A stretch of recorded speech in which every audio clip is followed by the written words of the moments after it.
ਮੇਰਾ ਨਾਮ ਮਾਨਵੀ ਹੈ। ਮੈਂ ਇੱਕ ਹਾਈ ਕਲਾਸ ਫੈਮਿਲੀ ਵਿੱਚ ਰਹਿਣ ਵਾਲੀ ਹਾਂ। ਇੱਕ ਆਮ ਜਿਹੀ ਕੁੜੀ ਹਾਂ ਜਿਸ ਦਾ ਦਿਲ ਦੌਲਤ ਸ਼ੋਹਰਤ ਹੁੰਦੇ ਹੋਏ ਵੀ ਆਮ ਜਿਹਾ ਦਿਲ ਹੈ। ਮੈਂ ਇੱਕ ਅਜਿਹੀ ਕੁੜੀ ਹਾਂ ਜੋ ਦੂਜਿਆਂ ਉੱਤੇ ਜ਼ੁਲਮ ਹੁੰਦੇ ਹੋਏ ਨਹੀਂ ਦੇਖ ਸਕਦੀ। ਇਹ ਕਹਾਣੀ ਮੇਰੇ ਘਰ ਦੀ ਨੌਕਰਾਣੀ ਉੱਤੇ ਹੈ ਜੋ ਸਾਡੇ ਘਰ ਵਿੱਚ ਕੰਮ ਕਰਿਆ ਕਰਦੀ ਸੀ। ਸਾਡੇ ਘਰ ਦੀ 21 ਸਾਲ ਦੀ ਨੌਕਰਾਣੀ ਹਰ ਸਾਲ ਬਾਅਦ ਬੱਚੇ ਨੂੰ ਜਨਮ ਦਿੰਦੀ। ਜਦ ਕਿ ਉਸ ਦਾ ਵਿਆਹ ਨਹੀਂ ਹੋਇਆ ਸੀ, ਉਹ ਤਾਂ ਅਜੇ ਕੁਆਰੀ ਸੀ। ਜਦੋਂ ਮੇਰੀ ਮਾਂ ਉਸ ਨੂੰ ਪੁੱਛਦੀ ਕਿ ਦੱਸ ਇਹ ਪਾਪ ਕਿਸ ਨੇ ਕੀਤਾ ਤਾਂ ਉਹ ਪਾਪ ਕਿਸ ਦੇ ਨਾਮ ਹੈ, ਤਾਂ ਉਹ ਨੌਕਰਾਣੀ ਰੋਂਦੇ ਹੋਏ ਮੇਰੇ ਪਿਤਾ ਉੱਤੇ ਇਲਜ਼ਾਮ ਲਗਾ ਦਿੰਦੀ। ਜਦੋਂ ਮੇਰੀ ਮਾਂ ਪਿਤਾ ਜੀ ਨੂੰ ਪੁੱਛਦੀ ਤਾਂ ਪਿਤਾ ਜੀ ਕਹਿੰਦੇ ਕਿ ਇਹ ਸਭ ਕੁਝ ਝੂਠ ਬੋਲ ਰਹੀ ਆ, ਤੇ ਉਸ ਨੌਕਰਾਣੀ ਨੂੰ ਬਹੁਤ ਡਾਂਟ ਵੀ ਲਗਾਉਂਦੇ ਕਿ ਤੂੰ ਕਿਸੇ ਦਾ ਗੁਨਾਹ ਛੁਪਾਉਣ ਦੇ ਲਈ ਮੇਰੇ ਉੱਤੇ ਇਲਜ਼ਾਮ ਕਿਉਂ ਲਗਾ ਰਹੀ ਆ। ਉਦੋਂ ਨੌਕਰਾਣੀ ਕਹਿੰਦੀ ਕਿ ਸਾਹਿਬ ਜੀ, ਇਸ ਵਾਰ ਸਾਡੀ ਨੌਕਰਾਣੀ ਫਿਰ ਤੋਂ ਗਰਭਵਤੀ ਹੋਈ ਤਾਂ ਮੇਰੀ ਮਾਂ ਨੇ ਉਸ ਨੂੰ ਧੱਕੇ ਦੇ ਕੇ ਘਰ ਤੋਂ ਕੱਢ ਦਿੱਤਾ, ਕਿਉਂਕਿ ਉਹ ਫਿਰ ਤੋਂ ਮੇਰੇ ਪਿਤਾ ਜੀ ਉੱਤੇ ਇਲਜ਼ਾਮ ਲਗਾਉਣ ਵਾਲੀ ਸੀ। ਇੱਕ ਦਿਨ ਮੈਂ ਆਪਣੇ ਦੋਸਤ ਦੇ ਨਾਲ ਉਸ ਨੌਕਰਾਣੀ ਦੇ ਘਰ ਚਲੀ ਗਈ, ਪਰ ਮੈਂ ਉਸ ਨੌਕਰਾਣੀ ਦੀ ਹਾਲਤ ਦੇਖ ਕੇ ਹੈਰਾਨ ਹੋ ਗਈ, ਕਿਉਂਕਿ ਉਹ ਤਾਂ ਆਪਣੀ ਜ਼ਿੰਦਗੀ ਦੇ ਆਖਰੀ ਸਾਹ ਲੈ ਰਹੀ ਸੀ। ਮੈਨੂੰ ਉਸ ਉੱਤੇ ਤਰਸ ਆਇਆ। ਮੈਂ ਉਸ ਨੂੰ ਆਪਣੇ ਨਾਲ ਹਸਪਤਾਲ ਲੈ ਗਈ, ਪਰ ਉਸ ਵਕਤ ਮੇਰੀ ਰੂਹ ਕੰਬ ਗਈ ਜਿਸ ਵਕਤ ਡਾਕਟਰ ਨੇ ਪੁਲਿਸ ਨੂੰ ਬੁਲਾਇਆ। ਮੇਰਾ ਨਾਮ ਮਾਨਵੀ ਹੈ। ਮੈਂ ਅੱਜ ਜਦੋਂ ਕਾਲਜ ਤੋਂ ਘਰ ਆਈ ਤਾਂ ਸਾਡੀ ਨੌਕਰਾਣੀ ਜਿਸ ਦਾ ਨਾਮ ਚੰਦਾ ਸੀ, ਚੰਦਾ ਦੀਆਂ ਚੀਕਾਂ ਸੁਣ ਕੇ ਮੇਰਾ ਦਿਲ ਦਹਿਲ ਗਿਆ, ਕਿਉਂਕਿ ਮੇਰੀ ਮਾਂ ਉਸ ਨੂੰ ਧੱਕੇ ਦੇ ਕੇ ਘਰ ਤੋਂ ਬਾਹਰ ਕੱਢ ਰਹੀ ਸੀ। ਮੈਂ ਜਲਦੀ ਨਾਲ ਅੱਗੇ ਵਧੀ ਤੇ ਉਸ ਨੂੰ ਡਿੱਗਦੇ ਹੋਏ ਆਪਣੇ ਹੱਥਾਂ ਨਾਲ ਸੰਭਾਲ ਲਿਆ ਸੀ। ਮਾਂ ਕਿਸੇ ਮਜ਼ਲੂਮ ਉੱਤੇ ਐਵੇਂ ਕਿਵੇਂ ਜ਼ੁਲਮ ਕਰ ਸਕਦੀ ਆ? ਉਹ ਕਿਹੜੀ ਗੈਰਤ ਹੈ? ਇਹ ਕਿੱਥੋਂ ਦਾ ਇਨਸਾਫ ਹੈ? ਮੈਂ ਆਪਣੀ ਮਾਂ ਨੂੰ ਘੂਰਦੇ ਹੋਏ ਉਹਨਾਂ ਨੂੰ ਸਵਾਲ ਕੀਤੇ। ਉਹ ਚੀਕਣ ਤੇ ਚਲਾਉਣ ਲੱਗੀ ਤੇ ਬਸ ਹੁਣ ਬਹੁਤ ਹੋ ਗਿਆ। ਮੈਂ ਇਸ ਕੁੜੀ ਨੂੰ ਬਿਲਕੁਲ ਵੀ ਆਪਣੇ ਘਰ ਵਿੱਚ ਬਰਦਾਸ਼ਤ ਨਹੀਂ ਕਰ ਸਕਦੀ ਤੇ ਨਾ ਹੀ ਆਪਣੇ ਘਰ ਵਿੱਚ ਹੁਣ ਇੱਕ ਦਿਨ ਵੀ ਇਸ ਨੂੰ ਰੱਖ ਸਕਦੀ ਹਾਂ, ਕਿਉਂਕਿ ਇਸ ਨੇ ਅੱਜ ਤਾਂ ਹੱਦ ਹੀ ਕਰ ਦਿੱਤੀ। ਇਸ ਨੇ ਸਾਡੇ ਘਰ ਦੀ ਇੱਜ਼ਤ ਨੂੰ ਖਾਕ ਵਿੱਚ ਮਿਲਾਉਣ ਦਾ ਸੋਚ ਲਿਆ ਹੈ। ਕਮ ਵਕਤ ਇਹ ਤਾਂ ਬਿਲਕੁਲ ਭੁੱਲ ਬੈਠੀ ਹੈ ਕਿ ਜਿਸ ਥਾਲੀ ਵਿੱਚ ਖਾਂਦੀ ਹੈ ਉਸੇ ਵਿੱਚ ਛੇਦ ਕਰਨ ਚੱਲੀ ਹੈ। ਜਾਂ ਨਿਕਲ ਜਾ ਇੱਥੋਂ ਤੇ ਇਸ ਘਰ ਤੋਂ ਤੇ ਸਾਡੀ ਜ਼ਿੰਦਗੀ ਵਿੱਚੋਂ। ਮਾਂ ਨੇ ਉਸ ਨੂੰ ਘਰ ਤੋਂ ਬਾਹਰ ਕੱਢ ਦਿੱਤਾ। ਮੈਂ ਮਾਂ ਨੂੰ ਕਿਹਾ, ਆਖਿਰ ਇਸ ਵਿਚਾਰੀ ਦਾ ਕੀ ਕਸੂਰ ਆ? ਮੈਂ ਮਾਂ ਨੂੰ ਸਵਾਲੀਆਂ ਨਜ਼ਰਾਂ ਨਾਲ ਦੇਖਦੀ ਹੋਈ ਨੇ ਕਿਹਾ ਤਾਂ ਉਹ ਕਹਿਣ ਲੱਗੀ, ਬੇਟਾ ਤੂੰ ਨਹੀਂ ਜਾਣਦੀ ਇਹਨਾਂ ਲੋਕਾਂ ਨੂੰ ਕਿਵੇਂ ਕਿਵੇਂ ਦੇ ਖੇਡ ਖੇਡ ਕੇ ਸਾਡੇ ਅਮੀਰ ਲੋਕਾਂ ਦੇ ਸਿਰ ਉੱਤੇ ਆਪਣਾ ਬੋਝ ਪਾ ਦਿੰਦੇ ਨੇ। ਬਸ ਇਸ ਤੋਂ ਅੱਗੇ ਮੈਂ ਤੈਨੂੰ ਕੁਝ ਨਹੀਂ ਦੱਸ ਸਕਦੀ। ਮੈਂ ਨਾਰਾਜ਼ ਹੋ ਕੇ ਆਪਣੇ ਕਮਰੇ ਵਿੱਚ ਚਲੀ ਗਈ ਤੇ ਸੋਚ ਰਹੀ ਸੀ ਕਿ ਆਖਰ ਉਸ ਕੁੜੀ ਦਾ ਕੀ ਗੁਨਾਹ ਹੈ। ਮੈਂ ਮਾਂ ਤੇ ਘਰ ਦੇ ਬਾਕੀ ਨੌਕਰਾਂ ਦੀਆਂ ਗੱਲਾਂ ਸੁਣਨ ਦੀ ਕੋਸ਼ਿਸ਼ ਕੀਤੀ, ਪਰ ਉਹ ਕਿਸੇ ਬੱਚਿਆਂ ਦੇ ਬਾਰੇ ਵਿੱਚ ਗੱਲ ਕਰ ਰਹੇ ਸੀ। ਆਖਰ ਕੀ ਗੱਲ ਸੀ? ਇਸ ਵਕਤ ਵੀ ਮਾਂ ਨੇ ਮੈਨੂੰ ਉਸ ਗੱਲ ਦੀ ਭਿਣਕ ਤੱਕ ਲੱਗਣ ਨਹੀਂ ਦਿੱਤੀ। ਅੱਜ ਵੀ ਮਾਂ ਦਾ ਵਿਵਹਾਰ ਉਹੀ ਸੀ। ਮੈਨੂੰ ਬਹੁਤ ਫਿਕਰ ਹੋਣ ਲੱਗੀ ਸੀ। ਉਹ ਮਾਸੂਮ ਕੁੜੀ ਚੰਦਾ ਅਜਿਹਾ ਵੀ ਕਰ ਸਕਦੀ ਹੈ। ਮੈਨੂੰ ਆਪਣੇ ਘਰ ਦੇ ਹੋਰ ਬਾਕੀ ਨੌਕਰਾਂ ਤੋਂ ਵੀ ਪੁੱਛਗਿੱਛ ਕਰਨੀ ਹੋਵੇਗੀ। ਸ਼ਾਇਦ ਕੋਈ ਰਸਤਾ ਨਿਕਲ ਆਵੇ ਤਾਂ ਜੋ ਮੈਂ ਉਸ ਕੁੜੀ ਦੀ ਮਦਦ ਕਰ ਸਕਾਂ, ਕਿਉਂਕਿ ਉਹ ਗਰੀਬ ਆਪਣੀ ਮਾਂ ਦੀ ਜਗ੍ਹਾ ਇਸ ਘਰ ਵਿੱਚ ਬਚਪਨ ਤੋਂ ਕੰਮ ਕਰਦੀ ਹੈ। ਜਦੋਂ ਅਗਲੇ ਦਿਨ ਇੱਕ ਨੌਕਰਾਣੀ ਮੇਰੇ ਕਮਰੇ ਵਿੱਚ ਆਈ ਤਾਂ ਮੈਂ ਉਸ ਨੂੰ ਕਿਹਾ, ਸੁਣ, ਮੈਂ ਤੇਰੇ ਨਾਲ ਬਹੁਤ ਜ਼ਰੂਰੀ ਗੱਲ ਕਰਨੀ ਆ। ਉਹ ਨੌਕਰਾਣੀ ਕਹਿਣ ਲੱਗੀ, ਜੀ ਛੋਟੀ ਮਾਲਕਣ, ਬੋਲੋ, ਕੀ ਗੱਲ ਆ? ਮੈਂ ਕਿਹਾ, ਤੂੰ ਤਾਂ ਚੰਗੀ ਤਰ੍ਹਾਂ ਜਾਣਦੀ ਆ ਮੈਂ ਆਪਣੀ ਮਾਂ ਵਰਗੀ ਖੜੂਸ ਬਿਲਕੁਲ ਵੀ ਨਹੀਂ। ਤੂੰ ਮੈਨੂੰ ਇਹ ਦੱਸ, ਚੰਦਾ ਨੂੰ ਇਸ ਘਰ ਵਿੱਚੋਂ ਕਿਉਂ ਕੱਢਿਆ ਗਿਆ? ਨੌਕਰਾਣੀ ਮੇਰੀਆਂ ਗੱਲਾਂ ਸੁਣ ਕੇ ਘਬਰਾਉਂਦੇ ਹੋਏ ਮੇਰੇ ਤੋਂ ਨਜ਼ਰਾਂ ਚੁਰਾਉਣ ਲੱਗੀ। ਮੈਂ ਉਸ ਨੂੰ ਤਸੱਲੀ ਦਿੰਦੇ ਹੋਏ ਕਿਹਾ, ਤੂੰ ਘਬਰਾ ਨਾ, ਤੈਨੂੰ ਡਰਨ ਦੀ ਕੋਈ ਜ਼ਰੂਰਤ ਨਹੀਂ। ਉਦੋਂ ਹੀ ਉਹ ਨੌਕਰਾਣੀ ਕਹਿਣ ਲੱਗੀ, ਛੋਟੀ ਮਾਲਕਣ, ਚੰਦਾ ਨੇ ਪਹਿਲਾਂ ਵੀ 2 ਬੱਚਿਆਂ ਨੂੰ ਜਨਮ ਦਿੱਤਾ ਹੈ ਤੇ ਹੁਣ ਉਹ ਫਿਰ ਤੋਂ ਗਰਭਵਤੀ ਹੈ, ਜਦਕਿ ਉਹ ਕੁਆਰੀ ਹੈ। ਉਸ ਦੇ ਤਾਂ ਵਿਆਹ ਵੀ ਨਹੀਂ ਹੋਇਆ। ਉਸ ਦੀ ਉਮਰ ਤਾਂ ਬਹੁਤ ਘੱਟ ਆ, ਉਹ ਬਹੁਤ ਛੋਟੀ ਆ ਤੇ ਮਾਲਕਣ ਉਹ ਘਰ ਦੇ ਹੀ ਕਿਸੇ ਨੌਕਰ ਦਾ ਮੂੰਹ ਕਾਲਾ ਕਰਵਾ ਕੇ ਆਈ ਹੈ। ਉਸ ਦੀ ਗੱਲ ਤੇ ਮੈਂ ਚੌਂਕ ਗਈ ਤੇ ਮੇਰਾ ਤਾਂ ਮੂੰਹ ਖੁੱਲਿਆ ਦਾ ਖੁੱਲਿਆ ਰਹਿ ਗਿਆ। ਮੈਂ ਉਸ ਨੂੰ ਕਿਹਾ ਕਿ ਤੂੰ ਜਾ ਤੇ ਕਿਸੇ ਨੂੰ ਵੀ ਇਸ ਗੱਲ ਬਾਰੇ ਨਾ ਦੱਸੀ ਕਿ ਮੈਂ ਤੇਰੇ ਤੋਂ ਚੰਦਾ ਦੇ ਬਾਰੇ ਵਿੱਚ ਕੁਝ ਪੁੱਛਿਆ ਹੈ। ਤਾਂ ਉਸ ਨੌਕਰਾਣੀ ਉੱਥੋਂ ਚਲੀ ਗਈ, ਪਰ ਮੈਂ ਬੇਹੱਦ ਬੇਚੈਨ ਹੋਣ ਲੱਗੀ। ਇਹ ਸਭ ਕਿਵੇਂ ਹੋ ਸਕਦਾ ਸੀ? ਹਾਲਾਂਕਿ ਮੇਰੀ ਉਮਰ ਤੇ ਉਸ ਦੀ ਕੁੜੀ ਦੀ ਉਮਰ ਵਿੱਚ 4 ਸਾਲ ਦਾ ਅੰਤਰ ਸੀ। ਉਹ ਮੈਨੂੰ ਦੀਦੀ ਕਹਿ ਕੇ ਬੁਲਾਉਂਦੀ ਸੀ। ਮੈਂ ਆਪਣਾ ਸਾਰਾ ਧਿਆਨ ਆਪਣੀ ਪੜ੍ਹਾਈ ਵਿੱਚ ਲਗਾਇਆ ਹੋਇਆ ਸੀ। ਉਹੀ ਕਾਲਜ ਵਿੱਚ ਇੱਕ ਬਹੁਤ ਹੀ ਚੰਗੇ ਤੇ ਪੜ੍ਹੇ ਲਿਖੇ ਮੁੰਡੇ ਨਾਲ ਮੇਰੀ ਦੋਸਤੀ ਹੋ ਗਈ ਸੀ, ਜੋ ਬਹੁਤ ਹੀ ਸਮਝਦਾਰ ਤੇ ਅਕਲਮੰਦ ਹੁੰਦਾ ਸੀ। ਉਹ ਹਮੇਸ਼ਾ ਤੋਂ ਹੀ ਦੁਨੀਆ ਵਿੱਚ ਹੋਣ ਵਾਲੇ ਜ਼ੁਲਮ, ਸਿਤਮ ਤੇ ਜ਼ਬਰਦਸਤੀਆਂ ਦੇ ਖਿਲਾਫ ਸੀ। ਉਹ ਕਿਸੇ ਉੱਤੇ ਜ਼ੁਲਮ ਨਹੀਂ ਹੁੰਦੇ ਹੋਏ ਦੇਖ ਸਕਦਾ ਸੀ। ਜਦੋਂ ਉਹ ਜ਼ੁਲਮ ਦੇ ਖਿਲਾਫ ਆਵਾਜ਼ ਉਠਾਉਂਦਾ ਸੀ, ਉਦੋਂ ਮੈਨੂੰ ਬਹੁਤ ਚੰਗਾ ਲੱਗਦਾ ਸੀ। ਅੱਜ ਵੀ ਇਸ ਦੁਨੀਆ ਵਿੱਚ ਅਜਿਹੇ ਲੋਕ ਮੌਜੂਦ ਨੇ ਜੋ ਅਜਿਹੀ ਸੋਚ ਰੱਖਦੇ ਨੇ ਤੇ ਜ਼ੁਲਮ ਦੇ ਖਿਲਾਫ ਲੜਦੇ ਨੇ। ਹੌਲੀ ਹੌਲੀ ਸਾਡੀ ਦੋਸਤੀ ਹੋਰ ਵੀ ਗਹਿਰੀ ਹੁੰਦੀ ਚਲੀ ਗਈ ਤੇ ਇੱਕ ਦਿਨ ਜਦੋਂ ਮੈਂ ਉਸ ਨੂੰ ਨਿਊਜ਼ ਚੈਨਲ ਉੱਤੇ ਦੇਖਿਆ ਤਾਂ ਮੈਂ ਉਸ ਨੂੰ ਦੇਖ ਕੇ ਚੌਂਕ ਗਈ ਕਿ ਇਹ ਤਾਂ ਉਹੀ ਮੁੰਡਾ। ਅਗਲੀ ਸਵੇਰ ਕਾਲਜ ਵਿੱਚ ਮੈਂ ਉਸ ਨੂੰ ਪੁੱਛਿਆ ਕਿ ਕੀ ਗੱਲ ਆ, ਤੁਸੀਂ ਹੁਣ ਨਿਊਜ਼ ਚੈਨਲ 'ਤੇ ਵੀ ਆਉਣ ਲੱਗ ਗਏ ਤੇ ਤੂੰ ਮੈਨੂੰ ਦੱਸਿਆ ਵੀ ਨਹੀਂ। ਮਹੇਸ਼ ਮੈਨੂੰ ਦੇਖਦੇ ਹੋਏ ਮੁਸਕਰਾਉਣ ਲੱਗਿਆ। ਮੈਨੂੰ ਦੱਸਣ ਲੱਗਿਆ ਕਿ ਅਸਲ ਵਿੱਚ ਉਹ ਚੈਨਲ ਉਸਦੇ ਮਾਮੇ ਦਾ ਹੈ ਤੇ ਪਹਿਲਾਂ ਵੀ ਉਹ ਕਈ ਵਾਰ ਉਸ ਚੈਨਲ ਉੱਤੇ ਪ੍ਰੋਗਰਾਮ ਕਰਦਾ ਰਿਹਾ। ਮਹੇਸ਼ ਜ਼ਿਆਦਾਤਰ ਔਰਤਾਂ ਦੇ ਨਾਲ ਹੁੰਦੇ ਜ਼ੁਲਮ ਉੱਤੇ ਗੱਲ ਕਰਿਆ ਕਰਦਾ ਸੀ, ਕਿਉਂਕਿ ਹਰ ਦੂਜੇ ਤੀਜੇ ਦਿਨ ਮਹੇਸ਼ ਦਾ ਉਹਨਾਂ ਜ਼ੁਲਮਾਂ ਸਿਤਮਾਂ ਦੇ ਖਿਲਾਫ ਹੋਈਆਂ ਘਟਨਾਵਾਂ ਦੇ ਨਾਲ ਵਾਸਤਾ ਪੈਂਦਾ ਸੀ। ਮੈਂ ਇੱਕ ਦਿਨ ਕਾਲਜ ਤੋਂ ਵਾਪਸ ਘਰ ਆ ਰਹੀ ਸੀ। ਅਚਾਨਕ ਮੈਨੂੰ ਬਾਜ਼ਾਰ ਵਿੱਚ ਚੰਦਾ ਨਜ਼ਰ ਆਈ। ਮੈਂ ਉਸ ਦਾ ਪਿੱਛਾ ਕਰਨਾ ਸ਼ੁਰੂ ਕਰ ਦਿੱਤਾ। ਸੋਚਿਆ ਉਸ ਨਾਲ ਗੱਲਬਾਤ ਕਰ ਲਵਾਂ। ਕਾਫੀ ਵਕਤ ਗੁਜ਼ਰ ਗਿਆ। ਮੈਂ ਉਸ ਨੂੰ ਵੇਖਿਆ ਵੀ ਨਹੀਂ ਸੀ। ਆਖਰ ਉਸ ਦੇ ਨਾਲ ਮੇਰਾ ਬਹੁਤ ਚੰਗਾ ਵਕਤ ਜੋ ਗੁਜ਼ਰਿਆ ਸੀ। ਮੈਂ ਉਸ ਦੇ ਪਿੱਛੇ ਪਿੱਛੇ ਚੱਲ ਪਈ। ਉਸ ਨੂੰ ਨਹੀਂ ਪਤਾ ਸੀ ਕਿ ਮੈਂ ਉਸ ਦੇ ਪਿੱਛੇ ਹਾਂ। ਚੰਦਾ ਆਪਣੇ ਘਰ ਵਿੱਚ ਦਾਖਲ ਹੋਈ ਤਾਂ ਮੈਨੂੰ ਬਹੁਤ ਹੀ ਹੈਰਾਨੀ ਹੋਣ ਲੱਗੀ। ਉਸ ਵਿਚਾਰੀ ਦਾ ਘਰ ਛੋਟਾ ਸੀ ਤੇ ਘਰ ਵਿੱਚ ਮੰਜੇ ਤੇ ਜ਼ਰੂਰਤ ਦੇ ਸਮਾਨ ਮੁਤਾਬਕ ਥੋੜ੍ਹੇ ਜਿਹੇ ਬਰਤਨ ਤੇ ਕੱਪੜੇ ਦੀ ਇੱਕ ਤਰਫ ਕੋਠੇ ਵਿੱਚ ਗਠੜੀ ਬੰਨੀ ਹੋਈ ਸੀ। ਇਹ ਲੋਕ ਕਿਵੇਂ ਜ਼ਿੰਦਗੀ ਦਾ ਗੁਜ਼ਾਰਾ ਕਰਦੇ ਹੋਣਗੇ? ਇੰਨੀ ਗਰਮੀ ਤੇ ਉੱਪਰ ਤੋਂ ਉਹ ਆਵਾਜ਼ ਕਰਦਾ ਹੋਇਆ ਪੱਖਾ ਜੋ ਹੌਲੀ ਹੌਲੀ ਚੱਲ ਰਿਹਾ ਸੀ। ਸਾਹਮਣੇ ਹੀ ਜਦੋਂ ਮੇਰੀ ਨਜ਼ਰ ਉਸ ਮੰਜੇ ਤੇ ਪਈ, ਸ਼ਾਇਦ ਉਸ ਦੀ ਬੁੱਢੀ ਮਾਂ ਸੀ ਜੋ ਲਗਾਤਾਰ ਖੰਘੀ ਜਾ ਰਹੀ ਸੀ। ਥੋੜ੍ਹੀ ਦੇਰ ਵੀ ਉਹਨਾਂ ਨੂੰ ਆਰਾਮ ਨਹੀਂ ਆ ਰਿਹਾ ਸੀ ਤੇ ਚੰਦਾ ਉਹਨਾਂ ਦੀ ਖਿਦਮਤ ਵਿੱਚ ਲੱਗੀ ਹੋਈ ਸੀ। ਕਦੇ ਉਹਨਾਂ ਨੂੰ ਪਾਣੀ ਪਿਲਾਉਂਦੀ ਤੇ ਕਦੇ ਉਹਨਾਂ ਦੀ ਕਮਰ ਨੂੰ ਹਿਲਾਉਂਦੀ ਹੋਈ ਨਜ਼ਰ ਆ ਰਹੀ ਸੀ। ਜੋ ਕੁਝ ਦੇਖ ਰਹੀ ਸੀ ਇਹੀ ਸੱਚ ਸੀ, ਜਾਂ ਜੋ ਕੁਝ ਉਸ ਦਿਨ ਘਰ ਵਿੱਚ ਹੋਇਆ ਸੀ ਉਹ ਸੱਚ ਸੀ, ਕਿਉਂਕਿ ਉਸ ਦਿਨ ਦਾ ਨਜ਼ਾਰਾ ਤਾਂ ਕੁਝ ਹੋਰ ਹੀ ਸਾਬਤ ਕਰ ਰਿਹਾ ਸੀ।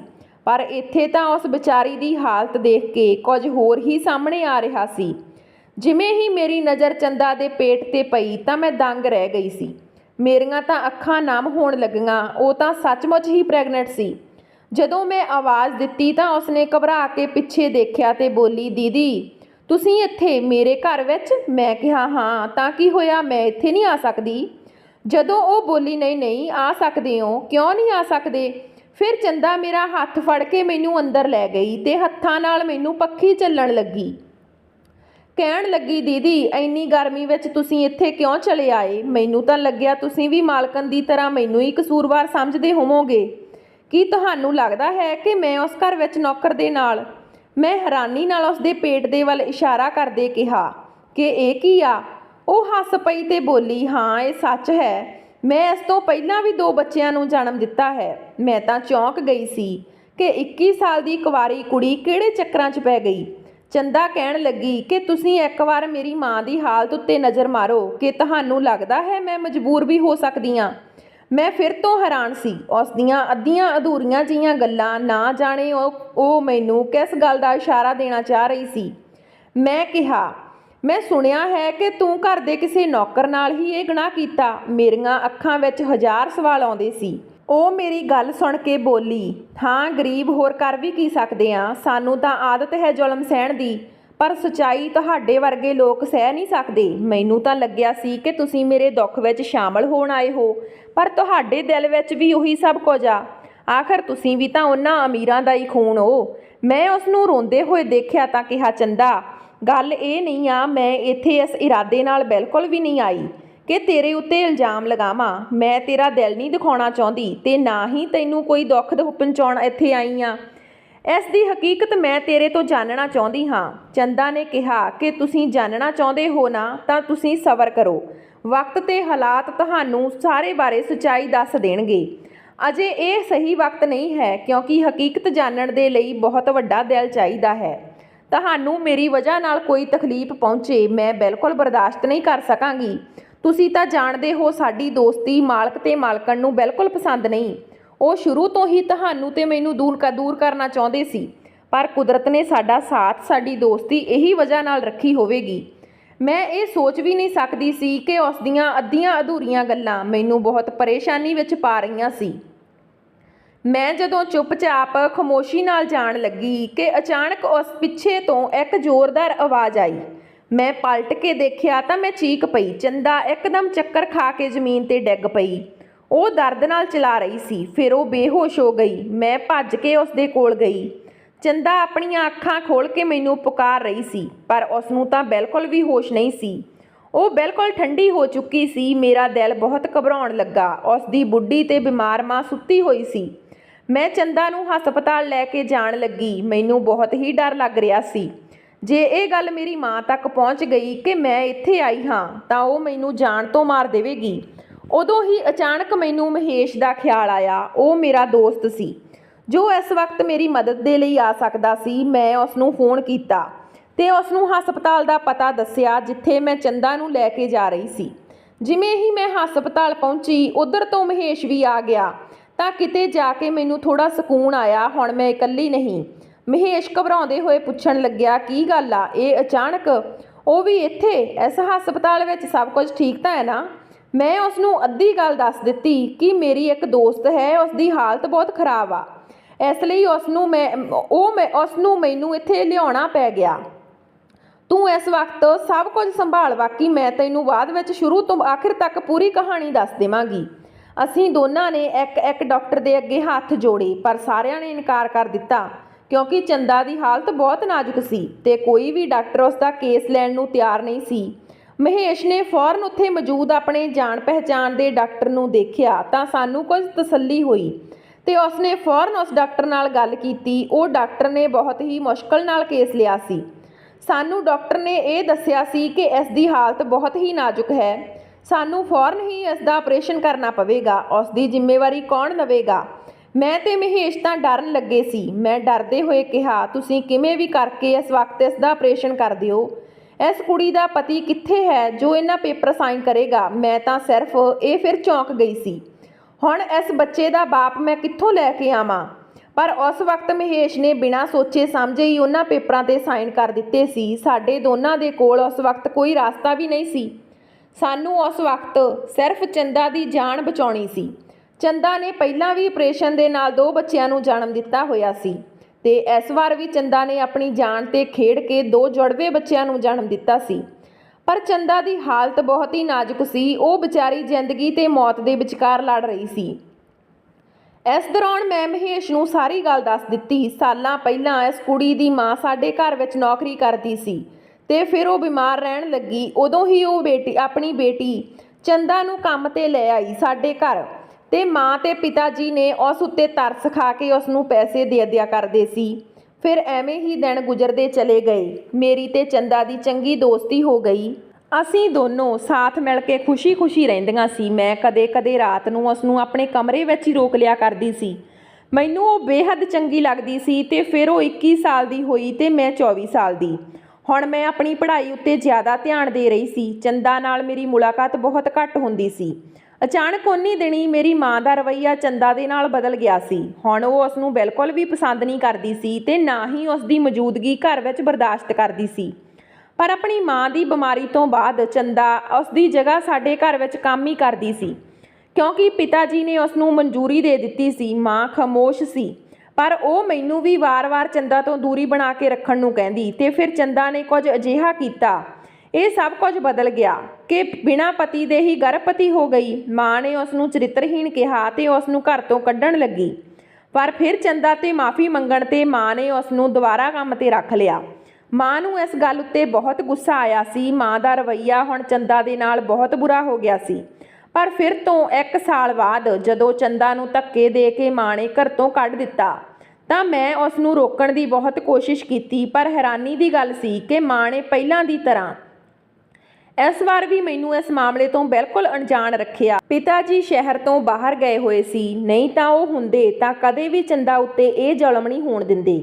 ਇੰਨੇ ਹੀ ਦੇਰ ਵਿੱਚ ਡਾਕਟਰ ਆ ਚੁੱਕੀ ਸੀ। ਕਹਿਣ ਲੱਗੀ ਕਿ ਚੰਦਾ ਨੂੰ ਹੋਸ਼ ਆ ਗਿਆ ਹੈ।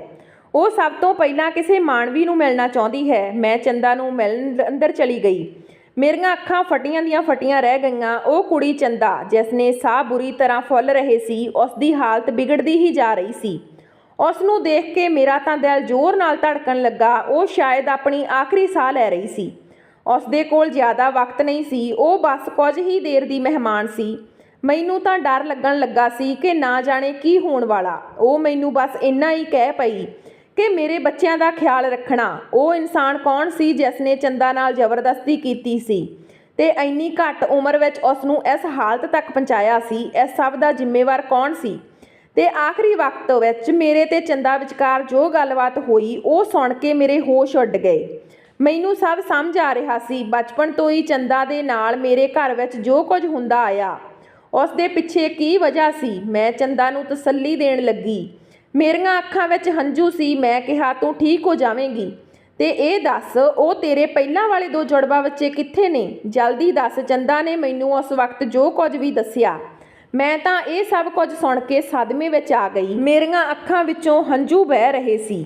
ਮੇਰਾ ਦਿਲ ਕਰ ਰਿਹਾ ਸੀ ਕਿ ਜ਼ਮੀਨ ਫਟੇ ਤੇ ਮੈਂ ਉਸ ਵਿੱਚ ਦਫਨ ਹੋ ਜਾਵਾਂ। ਫਿਰ ਕੁਝ ਹੀ ਦੇਰ ਵਿੱਚ ਚੰਦਾ ਦੀਆਂ ਅੱਖਾਂ ਬੰਦ ਹੋਣ ਲੱਗੀਆਂ। ਪੂਰੀ ਤਰ੍ਹਾਂ ਸਾਹ ਨਹੀਂ ਲੈ ਰਹੀ ਸੀ ਤੇ ਦੇਖਦੇ ਹੀ ਦੇਖਦੇ ਉਹ ਹਮੇਸ਼ਾ ਦੇ ਲਈ ਸਾਨੂੰ ਸਭ ਨੂੰ ਛੱਡ ਕੇ ਚਲੀ ਗਈ। ਮੈਂ ਚੀਖਦੀ ਚਲਾਉਂਦੀ ਰਹਿ ਗਈ। ਉੱਥੇ ਸਾਰੇ ਡਾਕਟਰ ਭੱਜੇ ਚਲੇ ਆਏ ਤੇ ਚੰਦਾ ਦਾ ਮੂੰਹ ਇੱਕ ਸਫੇਦ ਕੱਪੜੇ ਨਾਲ ਬੰਨ੍ਹ ਦਿੱਤਾ ਗਿਆ। ਮੈਂ ਤੇ ਮਹੇਸ਼ ਨੇ ਜਿਵੇਂ ਤਿਵੇਂ ਕਰਕੇ ਚੰਦਾ ਦਾ ਅੰਤਿਮ ਸੰਸਕਾਰ ਕਰਨ ਦਾ ਬੰਦੋਬਸਤ ਕੀਤਾ ਤੇ ਜਦੋਂ ਉਸ ਦੀ ਮਾਂ ਨੂੰ ਚੰਦਾ ਦੀ ਮੌਤ ਦਾ ਪਤਾ ਲੱਗਿਆ ਤਾਂ ਉਹ ਇਹ ਸਦਮਾ ਬਰਦਾਸ਼ਤ ਨਾ ਕਰ ਸਕੀ। ਇਹ ਖਬਰ ਸੁਣਦੇ ਹੀ ਉਹ ਵਿਚਾਰੀ ਵੀ ਇਸ ਦੁਨੀਆ ਤੋਂ ਚਲੀ ਗਈ। ਮੈਂ ਤੇ ਮਹੇਸ਼ ਨੇ ਉਸ ਮਾਂ ਬੇਟੀ ਦਾ ਅੰਤਿਮ ਸੰਸਕਾਰ ਕੀਤਾ। ਚੰਦਾ ਦੀ ਉਹ ਗੱਲ ਮੇਰੇ ਉੱਤੇ ਕਿਆਮਤ ਢਾ ਰਹੀ ਸੀ। ਮੈਂ ਮਹੇਸ਼ ਨੂੰ ਸਾਰੀ ਗੱਲ ਡਿਟੇਲ ਵਿੱਚ ਦੱਸੀ ਸੀ।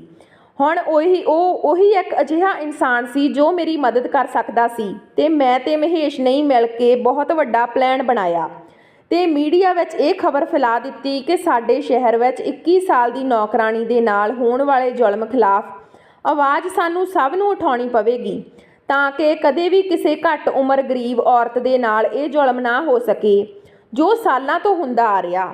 ਅਸੀਂ ਇਸ ਨੌਕਰਾਣੀ ਦੇ ਗੁਨਾਹਗਾਰ ਨੂੰ ਜਲਦੀ ਸਖਤ ਤੋਂ ਸਖਤ ਸਜ਼ਾ ਦਿਵਾ ਕੇ ਰਹਾਂਗੇ ਤੇ ਉਸ ਦੀ ਦਾਸਤਾਨ ਅਸੀਂ ਸ਼ਰੇਆਮ ਕਰਕੇ ਦਿਖਾਵਾ ਦੇਵਾਂਗੇ। ਤੇ ਫਿਰ ਦੇਖਦੇ ਹੀ ਦੇਖਦੇ ਸਭ ਕੁਝ ਮੀਡੀਆ ਉੱਤੇ ਤੇਜ਼ੀ ਨਾਲ ਫੈਲ ਗਿਆ। ਮੈਂ ਜਿਵੇਂ ਹੀ ਘਰ ਪਹੁੰਚੀ ਤਾਂ ਸਭ ਤੋਂ ਪਹਿਲਾਂ ਮੈਨੂੰ ਖਬਰ ਮਿਲੀ ਕਿ ਪਿਤਾ ਜੀ ਘਰ ਵਾਪਸ ਆ ਗਏ ਨੇ, ਪਰ ਦੂਜੀ ਤਰਫ ਮੈਨੂੰ ਖੁਸ਼ੀ ਦੀ ਜਗ੍ਹਾ ਆਪਣੇ ਦੋਸਤ ਦੇ ਜਾਣ ਦਾ ਦੁੱਖ ਹੋਇਆ ਸੀ। ਮੈਂ ਸਭ ਤੋਂ ਪਹਿਲਾਂ ਪਿਤਾ ਜੀ ਦੇ ਕਮਰੇ ਵਿੱਚ ਜਾ ਕੇ ਉਹਨਾਂ ਨੂੰ ਮਿਲਣ ਦੀ ਕੋਸ਼ਿਸ਼ ਕੀਤੀ। ਮੈਂ ਅੱਜ ਫਿਰ ਮਾਂ ਤੇ ਪਿਤਾ ਜੀ ਨੂੰ ਝਗੜਦੇ ਹੋਏ ਦੇਖਿਆ ਸੀ। ਜਦੋਂ ਮਾਂ ਨੇ ਮੀਡੀਆ ਦਾ ਨਾਮ ਲਿਆ ਤਾਂ ਪਿਤਾ ਜੀ ਨੇ ਉਹਨਾਂ ਉੱਤੇ ਬਹੁਤ ਹੀ ਗੁੱਸਾ ਕੀਤਾ। ਆਖਰ ਉਹ ਦੋਵੇਂ ਕਿਸ ਗੱਲ ਨੂੰ ਲੈ ਕੇ ਬਹਿਸ ਕਰ ਰਹੇ ਸੀ।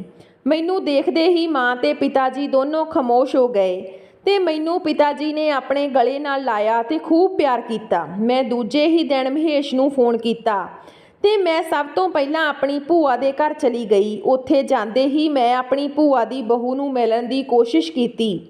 ਸਾਰੇ ਹੈਰਾਨ ਹੋ ਗਏ ਕਿ ਅੱਜ ਅਚਾਨਕ ਨਾਲ ਕਿਉਂ ਮਿਲਣ ਆ ਗਈ।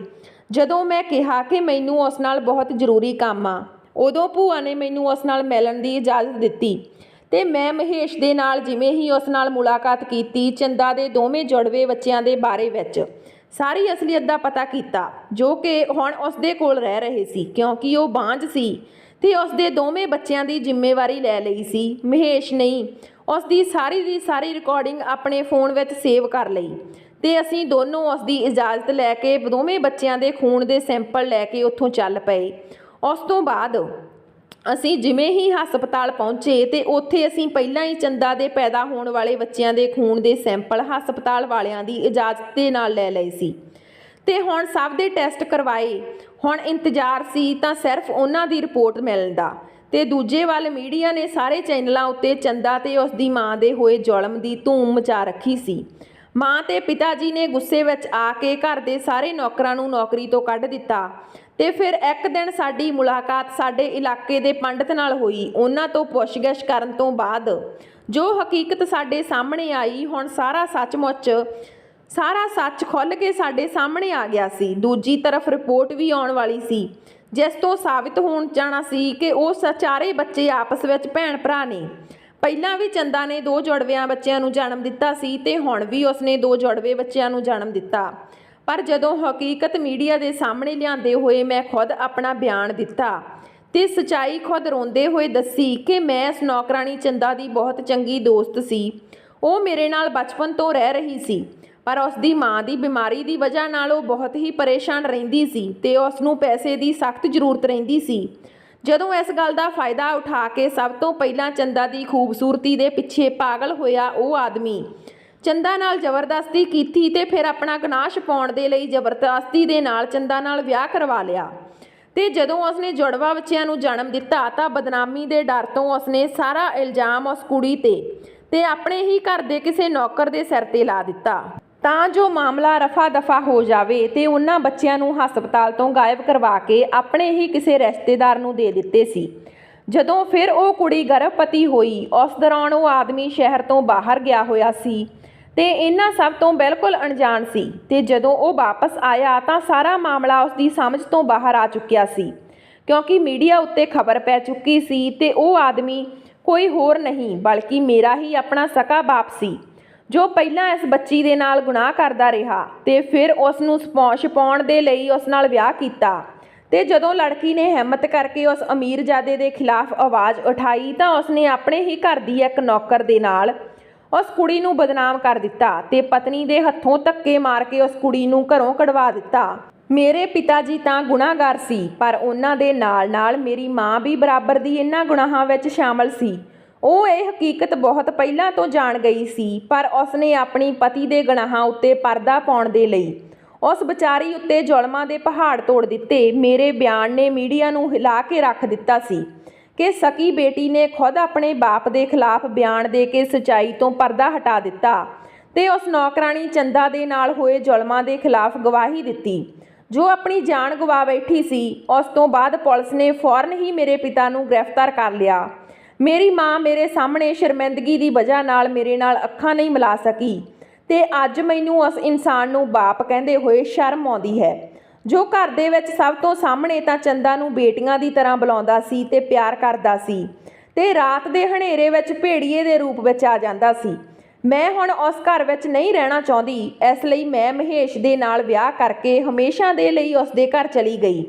ਚੰਦਾ ਦੇ ਨਾਲ ਹੋਏ ਜ਼ੁਲਮ ਨੇ ਉਸ ਵਿਚਾਰੀ ਦੀ ਤਾਂ ਜ਼ਿੰਦਗੀ ਖਰਾਬ ਹੀ ਕਰ ਦਿੱਤੀ ਸੀ। ਉਹ ਤਾਂ ਮਰ ਚੁੱਕੀ ਸੀ, ਪਰ ਮੇਰੇ ਮਾਤਾ ਪਿਤਾ ਜਿਨ੍ਹਾਂ ਨੇ ਆਪਣੀ ਜ਼ਿੰਦਗੀ ਨੂੰ ਵੀ ਤਬਾਹ ਕਰ ਲਿਆ ਸੀ। ਸੋ ਦੋਸਤੋ, ਉਮੀਦ ਕਰਦੀ ਹਾਂ ਤੁਹਾਨੂੰ ਸਾਡੀ ਕਹਾਣੀ ਪਸੰਦ ਆਈ ਹੋਵੇਗੀ। ਵੀਡੀਓ ਨੂੰ ਲਾਈਕ ਤੇ ਚੈਨਲ ਨੂੰ ਸਬਸਕ੍ਰਾਈਬ ਜ਼ਰੂਰ ਕਰਿਓ। ਮਿਲਦੇ ਹਾਂ ਇੱਕ ਹੋਰ ਨਵੀਂ ਕਹਾਣੀ ਲੈ ਕੇ। ਧੰਨਵਾਦ ਜੀ।